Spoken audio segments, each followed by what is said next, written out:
Hey, welcome to Deck Check. My name is Ganesh. So let's answer the question of what the best deck is with cold, hard data. Alright, let's get started. So first we need to define the best deck and our methodology. So this is a little bit to get through, but it's very important for us to understand what data to even use.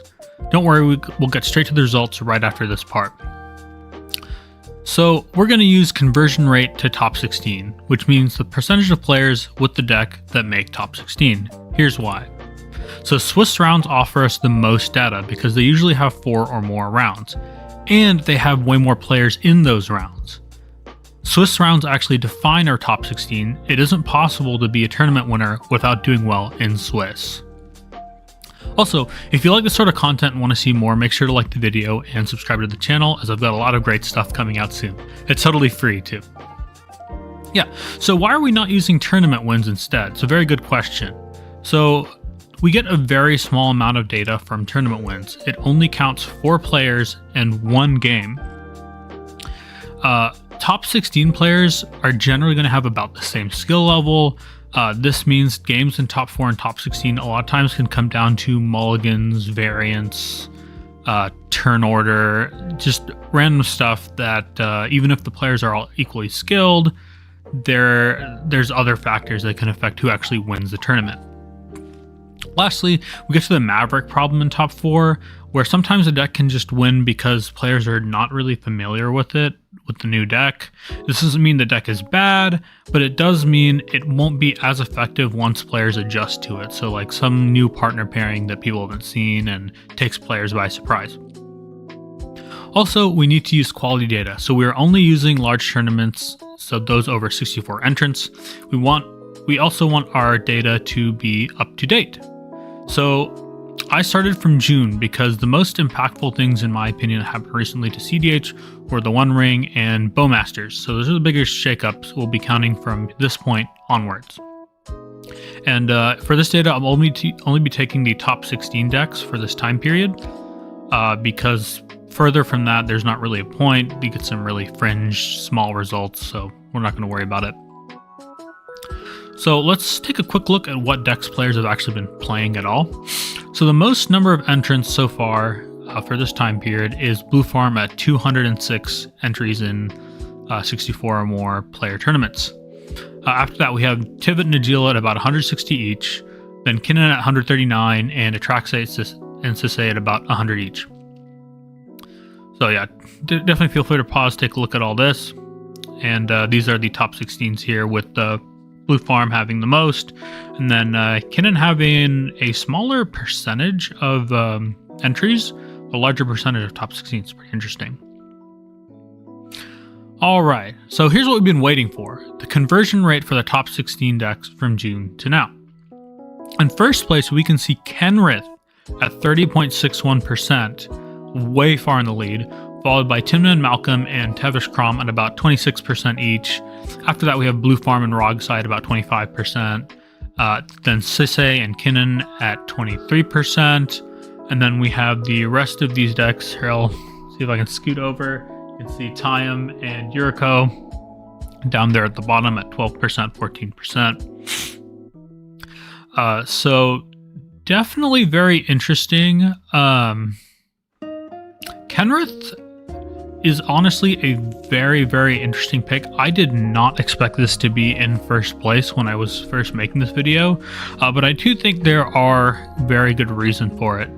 Also, we'll need to keep in mind when we're looking at this data that a lot of these, especially these in the front, have very small sample sizes. So Tevish Krom only has 23 entries, Timna Malcolm only has 30, and Kenrith only has 49, which honestly isn't bad. Like about 50 decks is not bad data at all. So I would definitely say there's something we are overlooking about Kenrith specifically. I think his flexibility, letting him pivot into a lot of different gameplay patterns, lets him do consistently well in Swiss against a broad field of decks. Like he generally does well into stacks. If the game goes long, he is able to grind with his activated abilities. He's able to resurrect things out of the graveyard. He's just a very useful toolbox commander, which means he'll probably do well in Swiss. I don't think there's very many archetypes that Kenrith gets completely shut down by or makes the game unplayable for it, and this data reflects that. Tymna Malcolm is another deck I think is being a little slept on right now. The consistent stacks and card draw this deck produces actually makes it really well positioned in the meta, in my opinion. It's in good colors, so Esper is definitely decent. You're lacking red, but you can more than make up for that with your consistent mana regeneration with Malcolm and your consistent card draw with Tymna. Tymna Crom is here, or sorry, Tevesh Crom is here in the 3rd place. I think part of this deck's high percentage is due to the skill of the specific players on this deck.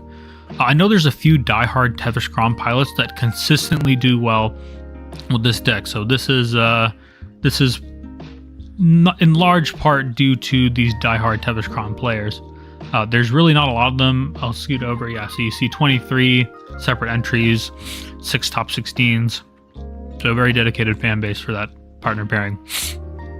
After these top 3, we have Blue Farm here, Tymna Crom, and then Rogsai at about the same percentage.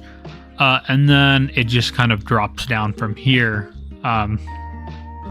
So now let's go ahead and take a look at the top decks for just September. So this is going to be very, very recent data.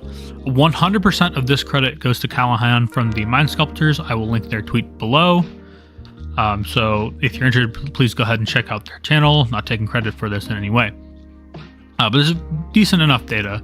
Let's do a quick disclaimer though. This is a very, very small sample size, so don't take this data too seriously.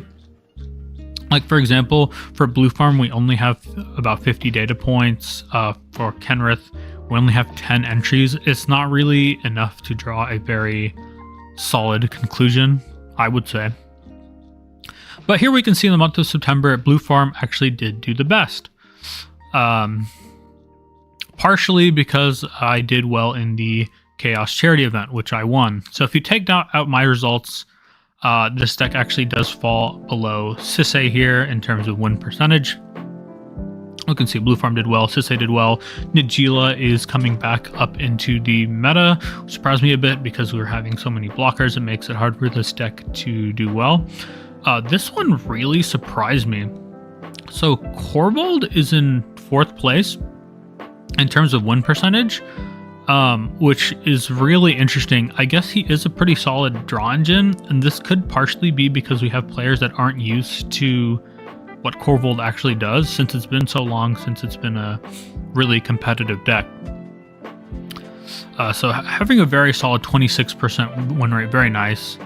As a counterpoint to our previous data, Kenrith hasn't actually done too well in the just last month specifically, but keep in mind this is a very, very small amount of data. We only have 10 entries, so I don't think this is a genuine indication this deck is bad or anything like that.